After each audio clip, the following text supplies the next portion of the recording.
Былай ғой енді, бұл жерде былай, менің айтпағаным, мен кінәлім, қазір мен айтып атқан жоқ, мен жоққа шығарып тұрған жоқпын ештеңе, дұрыс па? Мен кінәлім, бұл жақта Мариконың кінәсі жоқ. Марико оны білген жоқ Балауса ханым, шыны керек. Маған просто мен ойладым ка Марикоға айтса мен бұл бармай қалама деп. Просто маған попросить етті, мен соны жасап. Жоқ, Алишер, сен білген жоқ деп жатсың ғой енді. Бұл жерде неге кетіп қалмайды барған кезде? Барғаннан кейін көрді ғой енді. Шариар аспаннан салбырап түскендей болмашы. Сен барып тұрып, адамды көріп тұрып, сен өйтіп кетіп қалмайсың. Сен өздерің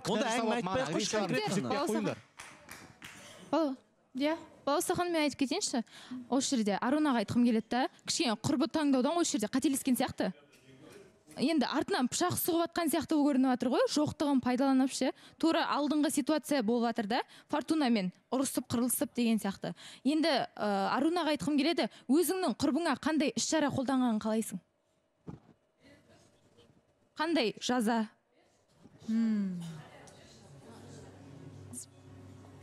Білмеймін мен. Ол тұста бір ешқандай бір комментарий айтқым келмейді.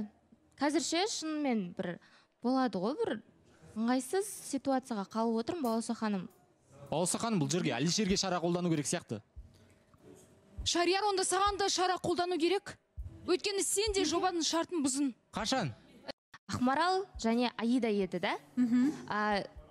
Әжемнің тәттісі беріп жіберген. Бұл мен Қызылордаға кеткеннен кейін маған үзбей хабарласып жазған, іздеген адамның бірі осы кісі ғана. Сондықтан да әжемнің тәттісін алып әжем соған мәз болып беріп жіберші деп жолдаған болатын. Балауса ханым, шынымен уайымдадым. Аруна енді үйінде себептері айтты да, маған осындай себеп болып жатыр дегеннен кейін енді ойымдап жазып хабарласқаным бар. Және де Арунаның әжесіне көп рахмет айтам. Басым дем сізге көп рахмет. Жайғаса қойыңыз. Алишер? Айтсам бола ма? Енді Аруна былай ғой, мысалы қазір көбісі де ойлап атқан шығар, бір типа ол алдында Расулмен кездесті, мен ана жақта бір ерегесіп істеп атқан дүние деген сияқты қылып, солай да көрініп қалған шығар, бірақ олай емес шынымен де. Енді ол білмеймін, сол моментте кездесіп қалдық, сөйлесіп қалдық, болды, басқа артық ештеңе болған жоқ. Енді сол моментте полемен любой адам, мысалы мен де сырттай көретін болсам, мен де түсіріп алатын едім деген сияқты әңгіме да.